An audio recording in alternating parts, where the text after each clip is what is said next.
Hello friends आसतु आज आम पढ़ा षष्ठ श्रेणी आम साहित्य बही वृक्षलता आमर बंधु विषयटी। यही विषयटी को लिखिं डॉक्टर जगन्नाथ महांती। विषयटी पढ़ा और बुझा पूर्वर प्रथमे आम लेखकों विषय किसी कथा जाने। डॉक्टर जगन्नाथ महांती 1937 मसीह जन्मग्रहण करते। पुरी जिलार गोप थाना अंतर्गत जंगलपुरी ग्राम जन्मग्रहण करते। से पुरी जिलार गोप थाना अंतर्गत जंगलपुरी ग्राम जन्मग्रहण करते। जड़े विशिष्ट शिशु साहित्य लेखक भाव में सुपरिचित। दरिया अजार मजा दुनिया पुस्तक पाई से जातीय पुरस्कार और शब्दर कुहुक आलुअर लुचकाली पुस्तक पाई ओडिशा साहित्य एकाडेमी पुरस्कार लाभ करिसंती। से उच्च शिक्षा विभाग में प्रोफेसर भाव में कार्य करी अवसर नहीं। वर्तमान आम विषयटी को भल भाव में पढ़ा और बुझा चेष्टा करिबा।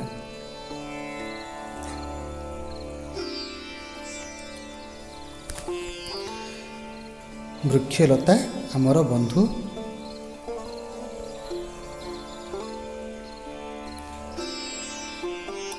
सुंदर श्यामल अरण्य अर्थात जंगल आमको बहुत सुंदर देखा जाए।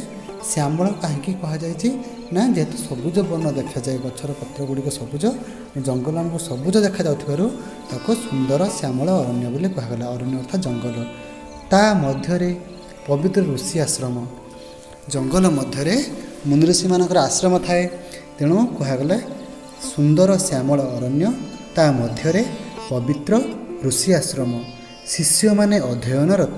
सेमानकर शिक्षा केवल पुस्तक पठन मध्य सीमित नुहे, ता छड़ा उद्यान कर्म, गो सेवा, कृषि कार्य, रंधन, समित संग्रह इत्यादि मध्य यही शिक्षार अंतर्भुक्त। अर्थात शिष्य माने अध्ययनरत।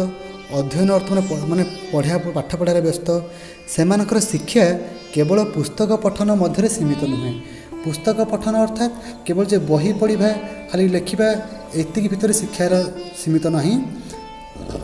ता छड़ा उद्यान कर्म माने बाड़ी बगीचा काम, गो सेवा गोरु गाई पालन करने, कृषि कार्य जमी चाष करने, रंधन रांधिबा, समिध संग्रह अर्थात यज्ञ बा होम पाई काठ संग्रह करने इत्यादि मध्य शिक्षा कार्य अंतर्भुक्त थिला। पाठ पढ़ा सह आम समस्ते एमती सब काम शिखा उचित। एकदा गुरु शिष्य मानक परीक्षा करने को स्थिर कले। से आखपाखरे थिबा वृक्षलता गुड़ी को देखि आसवाई से पठेले एवं केउं वृक्ष बा लताटी मनुष्यर उपकार आसुना ताहा जणाइबाई निर्देश देले। जेमिति आमे आमर पाठ पढ़ा सरिबा परे वर्षक थरे बा दुई थर आम परीक्षा देउ, ठीक से भाई ऋषि मुनि मानक आश्रम शिष्य मैंने अध्ययन करते पाठ पढ़ुले और तांकर मध्य परीक्षा होउथिले। गुरु परीक्षा करुले। ठीक सेमिति ए आश्रम शिष्य मानक परीक्षा करने गुरु एक उपाय स्थिर करछंती। कौन करछंती ना समस्त को आदेश देले तुम मैंने जाओ ये पाख आखर सब गछ लता मानक देखिब जे कौन वृक्ष लताटी कौन करुँच ना मनीष मान उपकार आसूना से चिन्हब तार नाँटा आस मत कह। शिष्य माने निज निज कार्य लगी पड़े। वृक्षलता मानकर गुण दोष अनुध्यान कले। केते दिन परे से माने फेरी आसी केउं गछ दरकारी एवं केउं गछ अदरकारी ताहा गुरु को जणाइले। तेणु शिष्य माने जे जहाँ कम लगी पड़े और किछि दिन पर आसी कले निजर परीक्षा अनुसार जहाँ जहाँ फलाफल पाइले ताहा जणाइले जे केउं गछटी मनुष्य मानकर उपकार आसुची आ केउं गछटी मनुष्य मानकर उपकार आसुना ताहा गुरु को जणाइदेले। किंतु जड़े शिष्यंकर आश्रम को प्रत्यागमन करिबार विलंब है। जड़े शिष्य अनेक दिन पर्यंत आसिलानी। सेते बेले दीर्घ 1 वर्ष अतीत हो जाए माने 1 वर्ष बीतीगला से आसुना। तापर 1 वर्ष पर से आसिले। से आसी कहले गुरुदेव मु केते गाँ गंडा बण जंगल और पहाड़ पर्वत बुलिली, केउठी गोटे हेले अदरकारी गछ बा लता देखिली नहीं। प्रत्येक गछ लतार उपकार अच्छी। ପ୍ରତ୍ୟେକ ଉଦ୍ଭିଦରେ ଔଷଧ ଗୁଣ ମଧ୍ୟ ରହିଛି। ସତେ ଯେପରି ମଣିଷ ଓ ପଶୁପକ୍ଷୀଙ୍କୁ ରୋଗମୁକ୍ତ କରି ସେମାନଙ୍କୁ ସୁସ୍ଥ ସବଳ ରଖିବା ପାଇଁ ସେମାନେ ଜନ୍ମ ନେଇଛନ୍ତି। ଅର୍ଥାତ୍ ଯେଉଁ ପିଲାଟି ଦୀର୍ଘ 1 ବର୍ଷ ପରେ ଫେରିଲା, ସେ ଆସି କହୁଛି, ଗୁରୁଦେବ, ମୁଁ କେତେ ଗାଁ ଗଣ୍ଡା ବଣ ଜଙ୍ଗଲ ପାହାଡ଼ ପର୍ବତ ବୁଲିଲି, କେଉଁଠି ଏମିତି ଗୋଟିଏ ବି ଅଦରକାରୀ ଗଛ ପାଇଲି ନାହିଁ। ଆମେମାନେ ଯେମିତି କହୁଛୁ ଘାସ ଗୋଟେ ଅଦରକାରୀ ଗଛ, ଆମେ ଏମିତି କହିଦେଉଛୁ, ଏଟାକୁ ଉପୁଡ଼ି ଫିଙ୍ଗି ଦେଉଛେ, କିନ୍ତୁ କୌଣସି ଗଛ ଲତା ମଣିଷର ଅପକାର ମାନେ ଅଦରକାରୀ ବୋଧେ ଆସେ ନାହିଁ। ସବୁଗୁଡ଼ାକ ଦରକାର ଆସିଥାଏ। କିଛି ନହେଲେ ସେ ବାୟୁମଣ୍ଡଳକୁ ଅମ୍ଳଜାନ ଦେଉଛି। ଗଛ ଦ୍ୱାରା ବର୍ଷା ହୁଏ, ତେଣୁ ନିହାତି ଛୋଟ ଯେତେ ଛୋଟ ହେଲେ ବି ସେ ବାୟୁମଣ୍ଡଳକୁ ଅମ୍ଳଜାନ ଦେଉଛି। ତ ଏଇଟା ହେଉଛି ସବୁଠୁ ବଡ଼ ଜିନିଷ, ଅଙ୍ଗାରକାମ୍ଳ ଶୋଷଣ କରି ନେଉଛି। ତେଣୁ ସେମାନେ ଯେମିତି ମଣିଷ ଓ ପଶୁପକ୍ଷୀଙ୍କୁ ରୋଗମୁକ୍ତ କରିବା ପାଇଁ, ସେମାନଙ୍କୁ ସୁସ୍ଥ ସବଳ ରଖିବା ପାଇଁ ସେମାନେ ଜନ୍ମ ନେଇଛନ୍ତି। ଗୁରୁ ହସି ହସି କହିଲେ, ତୁମ କଥା ଶୁଣି ମୁଁ ଅତ୍ୟନ୍ତ ଆନନ୍ଦିତ, ତୁମ ପାଣ୍ଡିତ୍ୟରେ ମଧ୍ୟ ମୁଁ ଗର୍ବିତ। ତୁମ ଶିକ୍ଷା ସମ୍ପୂର୍ଣ୍ଣ ହୋଇଛି। ଏଥର ତୁମେ ସ୍ୱଗୃହକୁ ଫେରିଯାଅ, ଅର୍ଥାତ୍ ନିଜ ଗୃହକୁ, ନିଜ ଘରକୁ ଫେରିଯାଅ। ସମାଜ ସେବାରେ ମନୋନିବେଶ କର। ତୁମେ ତୁମର ଯାହା ପାଠ ଶିକ୍ଷା ଦୀକ୍ଷା ପାଇଛ, ସେ ସବୁକୁ ସମାଜର କଲ୍ୟାଣରେ, ଜଗତର କଲ୍ୟାଣରେ ଲଗାଅ। ସେହି ଶିଷ୍ୟ ଜଣକ ହେଉଛନ୍ତି ଚରକ। ଆମେ ଚରକଙ୍କ ବିଷୟରେ ଇତିହାସରେ ପଢ଼ିଥିବା। ଚରକ ଜଣେ ଚିକିତ୍ସା ବିଜ୍ଞାନୀ ଥିଲେ। ପରବର୍ତ୍ତୀ ଜୀବନରେ ସେ ଜଣେ ଚିକିତ୍ସା ବିଜ୍ଞାନୀ ଭାବରେ ସୁପ୍ରତିଷ୍ଠିତ ହୋଇଥିଲେ। ତାଙ୍କ ରଚିତ ଶାସ୍ତ୍ରଟିର ନାମ ହେଉଛି ଚରକ ସଂହିତା। ଚରକ ନିଜ ନାମରେ ଏକ ବହି ମଧ୍ୟ ଲେଖିଥିଲେ, ଯାହାକୁ ଚରକ ସଂହିତା ବୋଲି କୁହାଯାଉଛି। ବୃକ୍ଷଲତା ମନୁଷ୍ୟର ଏକାନ୍ତ ଉପକାରୀ ବନ୍ଧୁଟିଏ। ପୁରାଣରେ ବର୍ଣ୍ଣିତ ଅଛି ଯେ ସୁସନ୍ତାନମାନଙ୍କୁ ଜନ୍ମ ଦେବାଠାରୁ ବୃକ୍ଷରୋପଣ ଅଧିକ ପୁଣ୍ୟ କାର୍ଯ୍ୟ ଅଟେ। ଅର୍ଥାତ୍ ଗୋଟିଏ ସୁସନ୍ତାନ ଜନ୍ମ ମହାପୁରୁଷ, ଯେମିତି ଆମର ଅଛନ୍ତି ମହାତ୍ମା ଗାନ୍ଧୀ, ଗୋପବନ୍ଧୁ, ଏମିତି ମହାପୁରୁଷଙ୍କୁ ଜନ୍ମ ଦେବା ଯେତିକି ପୁଣ୍ୟ ଅଟେ, ଗୋଟିଏ ଗଛ ଲଗାଇଦେବା ତାଠୁ ଅଧିକ ପୁଣ୍ୟ କାର୍ଯ୍ୟ ଅଟେ। ଏହି କାରଣରୁ ପୂର୍ବେ ବୃକ୍ଷରୋପଣ କରି ଲୋକେ ଆନନ୍ଦ ଲାଭ କରୁଥିଲେ। ବିଭିନ୍ନ ପର୍ବପର୍ବାଣି, ଏପରିକି ଦୈନନ୍ଦିନ ଜୀବନରେ ବୃକ୍ଷଲତାର ପୂଜା ଏକ ବିଶିଷ୍ଟ ସ୍ଥାନ ଲାଭ କରିଥିଲା। ଯେମିତି ଆମେ ବି ଏବେ ଯେମିତି ବେଲ ଗଛକୁ ପୂଜା କରୁଛୁ, ତୁଳସୀ ଗଛକୁ ପୂଜା କରୁଛୁ, ଠିକ୍ ସେହିଭଳି ଆଗରୁ ଅନେକ ପ୍ରକାର ଗଛକୁ ମଧ୍ୟ ପୂଜା କରାଯାଉଥିଲା, କିନ୍ତୁ କାଳକ୍ରମେ ତାହା ଲୋପ ପାଇବାକୁ ବସିଲାଣି। ବୃକ୍ଷଲତା ମଣିଷର ଯେ କେତେ ଉପକାର କରନ୍ତି ତାହା କଳନା କରାଯାଇପାରିବ ନାହିଁ।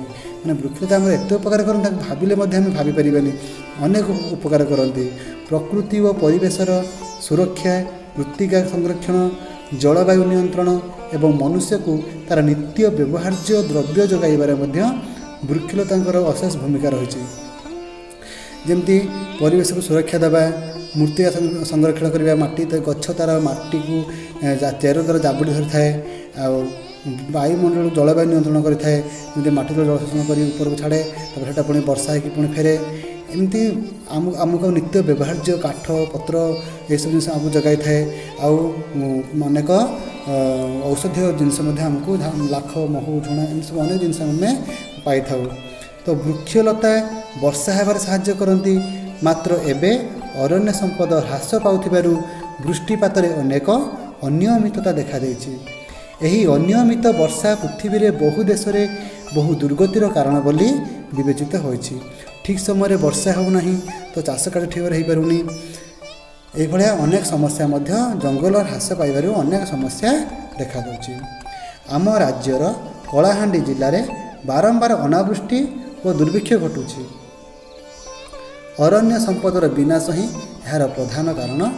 ଠିକ୍ ଏହି କାରଣରୁ ହିଁ ପୃଥିବୀର ବିଭିନ୍ନ ସ୍ଥାନରେ ଅନାବୃଷ୍ଟି ହୋଇ ଦୁର୍ଭିକ୍ଷ ଦେଖାଦେଇଛି ଏବଂ ସମଗ୍ର ମାନବ ଜାତି ଏଥିପାଇଁ ଆତଙ୍କିତ ହୋଇପଡ଼ିଛି। ବୃକ୍ଷଲତା ଆଲୋକ ସଂଶ୍ଳେଷଣ ପ୍ରକ୍ରିୟାରେ ବାୟୁରୁ ଅଙ୍ଗାରକାମ୍ଳ ବାଷ୍ପ ଗ୍ରହଣ କରି ଅମ୍ଳଜାନ ଛାଡ଼ନ୍ତି, କିନ୍ତୁ ମନୁଷ୍ୟ ଓ ପଶୁପକ୍ଷୀ କେବଳ ଅମ୍ଳଜାନ ହିଁ ଆବଶ୍ୟକ କରିଥାନ୍ତି। ଗଛଲତା କ'ଣ କରନ୍ତି ନା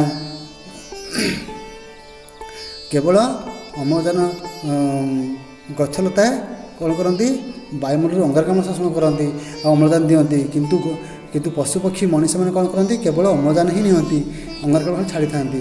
ତ ଏହିପରି ଉଦ୍ଭିଦ ଜଗତ ଅମ୍ଳଜାନ ଯୋଗାଇ ଦୂଷିତ ବାୟୁମଣ୍ଡଳକୁ ବିଶୁଦ୍ଧ କରିବାର ବିଶେଷ ସହାୟକ ମଧ୍ୟ ହୋଇଥାଏ। କଳକାରଖାନାମାନଙ୍କରେ ପ୍ରତିଷ୍ଠା, ରେଳ, ମଟର, ଟ୍ୟାକ୍ସି, ସ୍କୁଟର ଇତ୍ୟାଦିର ପ୍ରଭୃତିର ବହୁଳ ବ୍ୟବହାର ଯୋଗୁଁ ବାୟୁମଣ୍ଡଳରେ ପ୍ରଚୁର ଅଙ୍ଗାରକାମ୍ଳ ବାଷ୍ପ ମିଶିଥାଏ। ଏହା ମନୁଷ୍ୟର ସ୍ୱାସ୍ଥ୍ୟ ପକ୍ଷେ ବିଶେଷ କ୍ଷତିକାରକ। ଏହି ବୃକ୍ଷଲତା ଗୁଡ଼ିକ ଏହି ଅଙ୍ଗାରକାମ୍ଳ ଗ୍ୟାସକୁ କ'ଣ କରନ୍ତି ନା ଶୋଷଣ କରିନିଅନ୍ତି ବା ଗ୍ରହଣ କରିନିଅନ୍ତି। ଗ୍ରହଣ କରି ପରିବେଶକୁ ପ୍ରଦୂଷଣ ମୁକ୍ତ କରିଥାନ୍ତି। ମାତ୍ର ବର୍ତ୍ତମାନ କାଳରେ ବୃକ୍ଷଲତା ଅଭାବରେ ମନୁଷ୍ୟ କିପରି ବିପଦର ସମ୍ମୁଖୀନ ହୋଇଛି ତାହା ସହଜରେ ଅନୁମେୟ। ଯେମିତି ବାୟୁର ତାପମାତ୍ରା ବଢ଼ିଯାଉଛି, ଅତ୍ୟଧିକ ଗରମ ହେଉଛି, ଠିକ୍ ସମୟରେ ବର୍ଷା ହେଉନାହିଁ, ମୃତ୍ତିକା ଅନୁର୍ବର ହୋଇଗଲାଣି, ଜଳମଣ୍ଡଳ ଦୂଷିତ ହେଲାଣି, ବାୟୁମଣ୍ଡଳ ଦୂଷିତ ହେଲାଣି, ଅନେକ ପ୍ରକାର ରୋଗ ବୈରାଗ ହୋଇଯାଉଛି। ତେଣୁ ଜଙ୍ଗଲ ହ୍ରାସ ପାଇବା ଦ୍ୱାରା ଏହିସବୁ ଅନେକ ସମସ୍ୟା ଦେଖାଦେଉଛି। ବୃକ୍ଷଲତା ମୃତ୍ତିକା ସଂରକ୍ଷଣରେ ମଧ୍ୟ ସାହାଯ୍ୟ କରିଥାନ୍ତି। ତାଙ୍କର ଚେର ଦ୍ୱାରା ସେମାନେ ମାଟିକୁ ଜାବୁଡ଼ି ଧରିଥାନ୍ତି। ସେମାନେ ଭୂମି ଭିତରେ ଚେର ବିସ୍ତାର କରି ଏବଂ ଉପରେ ଡାଳପତ୍ର ଢାଙ୍କି ବର୍ଷା ଓ ଜଳସ୍ରୋତରୁ ମୃତ୍ତିକାକୁ ରକ୍ଷା କରନ୍ତି। ବର୍ଷା ମାତ୍ର ଯେଉଁ ଅଞ୍ଚଳରେ ଜଙ୍ଗଲ ନଷ୍ଟ ହୋଇଥାଏ ସେଠାରେ ସହଜରେ ମାଟି ଧୋଇ ହୋଇଯାଏ। ସେହି ଭୂମି ଶୁଷ୍କ, ଟାଙ୍ଗରା ଓ ଅନୁର୍ବର ହୋଇ ପଡ଼ି ରହେ। ମାଟିର ଉପରଟି ଉର୍ବର ଥାଏ, ତ ସେହି ମାଟିଟା ବର୍ଷା ପାଣି ଧୋଇଗଲେ ମାଟିଟା ଅନୁର୍ବର ହୋଇଯିବ। ତେଣୁ ଏଠି ଚାଷ ଭଲ ହେବନି। ଗଛ ଥିଲେ ଗଛର ପତ୍ର ତ ଢାଙ୍କି ଦିଏ, ଯାହାଫଳରେ ଉର୍ବର ମାଟିଟା ଧୋଇଯାଏ ନାହିଁ। ପୂର୍ବେ ଯେଉଁ ଅଞ୍ଚଳ ସୁନ୍ଦର ଓ ଶ୍ୟାମଳ ସଭା ସମ୍ପଦରେ ପରିପୂର୍ଣ୍ଣ ଥିଲା, ଅରଣ୍ୟ ନଷ୍ଟ ହେବା ଫଳରେ ଆଜି ତାହା ନିରସ, କଙ୍କରିଳ ଓ ଊଷର ଭୂମିରେ ପରିଣତ ହୋଇଛି। ଅର୍ଥାତ୍ ନିରସ ସେଟା ପୁରା ଅନୁର୍ବର ହୋଇଛି, କଙ୍କରିଳ ମାନେ ଆଉ ସେଟା ପୁରା ଟାଣ, ଆଉ ଊଷର ମାନେ ଅନୁର୍ବର, ଏସବୁଟା ହୋଇଯାଇଛି। ସେଥିପାଇଁ ବ୍ୟାପକ ବନୀକରଣ ଦ୍ୱାରା ମରୁଭୂମିର ସମ୍ପ୍ରସାରଣରୁ ପୃଥିବୀକୁ ରକ୍ଷା କରିବାକୁ ଉଦ୍ୟମ ହେଉଛି। ତେଣୁ ପୁନଃ ବନୀକରଣ କରାହେଉଛି, ନୂଆ ଜଙ୍ଗଲ ସୃଷ୍ଟି କରାଯାଉଛି।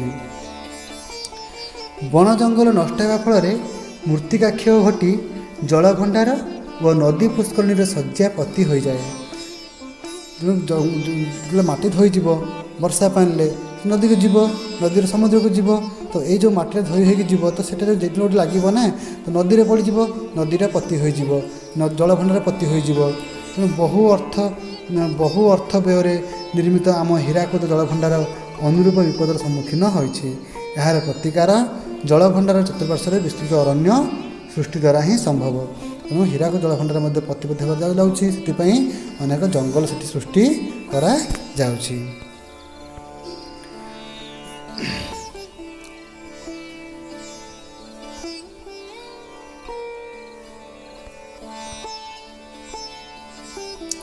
ନିର୍ବିଚାରରେ ଜଙ୍ଗଲମାନ ଧ୍ୱଂସ କରାଯାଉଥିବାରୁ କାଠ, ଲାଖ, ମହୁ, ଝୁଣା ଆଦି ଜଙ୍ଗଲଜାତ ପଦାର୍ଥ କ୍ରମେ ଦୁର୍ମୂଲ୍ୟ ହୋଇପଡ଼ୁଛି।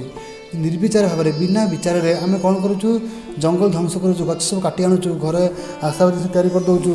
ତେଣୁ ଯେତେ ଜଙ୍ଗଲ ଧ୍ୱଂସ ହେବା ଦ୍ୱାରା କାଠ, ଲାଖ, ମହୁ, ଝୁଣା ଆଦି ଜଙ୍ଗଲଜାତ ପଦାର୍ଥ କ୍ରମେ ଦୁର୍ମୂଲ୍ୟ ମାନେ ମିଳୁନାହିଁ। ବହୁତ ମୂଲ୍ୟବାନ ଜିନିଷ ସବୁ ଦୁର୍ମୂଲ୍ୟ ହୋଇପଡ଼ୁଛି ବା ଆମକୁ ମିଳୁନାହିଁ ଠିକ୍ ସମୟରେ। ଘନ ଜଙ୍ଗଲ ଅଭାବରୁ ଅନେକ ପଶୁପକ୍ଷୀ ମଧ୍ୟ ଲୋପ ପାଇଗଲେଣି।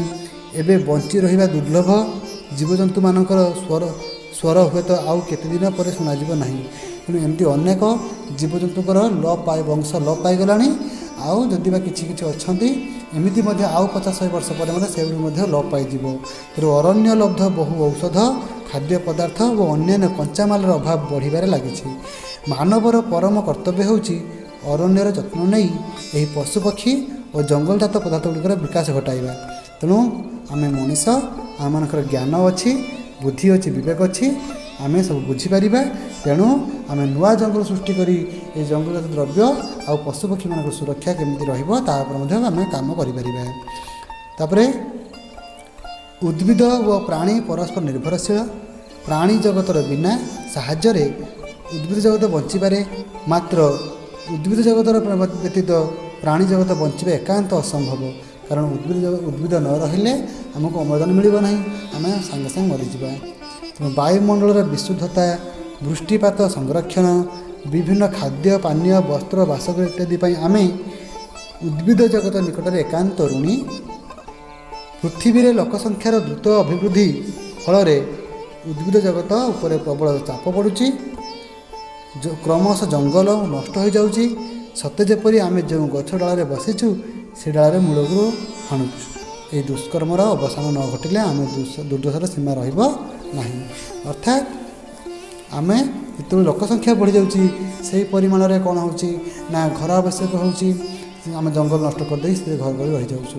ଚାଷ ଜମି ଆବଶ୍ୟକ ପଡ଼ୁଛି, ଜଙ୍ଗଲ ନଷ୍ଟ କରି ଚାଷ ଜମି କରିଦେଉଛୁ।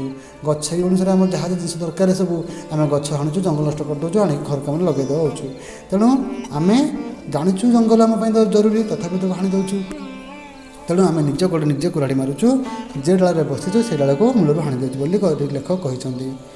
ତାପରେ ବୃକ୍ଷଲତା ଆମର ବନ୍ଧୁ, ଅରଣ୍ୟର ବିନାଶ ପରିବର୍ତ୍ତେ ନୂତନ ଅରଣ୍ୟ ସୃଷ୍ଟି ଆମର ଲକ୍ଷ୍ୟ ହେବା ଏକାନ୍ତ ଆବଶ୍ୟକ। ତେଣୁ ବୃକ୍ଷଲତା ଆମର ବନ୍ଧୁ ଅଟେ, ଆମେ ତାଙ୍କୁ ବନ୍ଧୁ ଭଳି ତା'ର ବିକାଶ କେମିତି ହୋଇପାରିବ, ଅଧିକରୁ ଅଧିକ ଜଙ୍ଗଲ କେମିତି ସୃଷ୍ଟି ହୋଇପାରିବ, ସେ ବିଷୟରେ ଆମେ ଭାବିବା ଉଚିତ ଆଉ ସେୟାକୁ ଆମେ ଲକ୍ଷ୍ୟ କରିବା ଉଚିତ ଜୀବନର। ଏହି ଦୃଷ୍ଟିରୁ ଆମ ଦେଶରେ ବିଭିନ୍ନ ଯୋଜନା କାର୍ଯ୍ୟକାରୀ ହେଉଛି। ମୃତ୍ତିକା ସଂରକ୍ଷଣ, ବନ ସଂରକ୍ଷଣ, ସାମାଜିକ ବନୀକରଣ ଯୋଜନା ପ୍ରଭୃତି ଏହାର ଦୃଷ୍ଟାନ୍ତ ଉଦାହରଣ ଅଟେ। ବୃକ୍ଷଲତାକୁ ସବୁଜ ସ୍ୱର୍ଣ୍ଣ ବୋଲି କୁହାଯାଇଛି। ସ୍ୱର୍ଣ୍ଣ ଅର୍ଥ ସୁନା, ମାନେ ଅତି ମୂଲ୍ୟବାନ। ସବୁଜ ଅର୍ଥ ସବୁଜ ରଙ୍ଗ। ତ ବୃକ୍ଷଲତାକୁ ସବୁଜ ସ୍ୱର୍ଣ୍ଣ ବୋଲି କାହିଁକି କୁହାଯାଇଛି ନା, ଯେହେତୁ ସେ ସୁନା ଭଳିଆ ମୂଲ୍ୟବାନ ଆମ ପାଇଁ ଅଟେ, କାରଣ ତା ବିନା ବଞ୍ଚିପାରିବା ନାହିଁ। ଆଉ ତା ରଙ୍ଗଟା ସବୁଜ ହୋଇଥିବାରୁ ତାକୁ ସବୁଜ ସ୍ୱର୍ଣ୍ଣ ବୋଲି କୁହାଯାଇଛି। ଯଥାର୍ଥତଃ ଏହା ସ୍ୱର୍ଣ୍ଣଠାରୁ ମଧ୍ୟ ବହୁଗୁଣରେ ମୂଲ୍ୟବାନ। ଆମେ ଏହି ଅମୂଲ୍ୟ ବନ ସମ୍ପଦର ସୁରକ୍ଷା ଓ ବିକାଶ ନ କଲେ ଆମର ସ୍ଥିତି ବିପନ୍ନ ହୋଇପଡ଼ିବ। କାହିଁକି ଏହାକୁ ସ୍ୱର୍ଣ୍ଣଠାରୁ ମଧ୍ୟ ମୂଲ୍ୟବାନ ବୋଲି କୁହାଗଲା? ଯେହେତୁ ସୁନା ଆମେ ଯଦି ସୁନା ଗହଣା ନ ପିନ୍ଧିବା ତାହେଲେ ଆମେ ବଞ୍ଚିପାରିବା, କିନ୍ତୁ ଗଛ ନ ରହିଲେ ଆମେ ଘଡ଼ିଏ ବି ବଞ୍ଚିପାରିବା ନାହିଁ।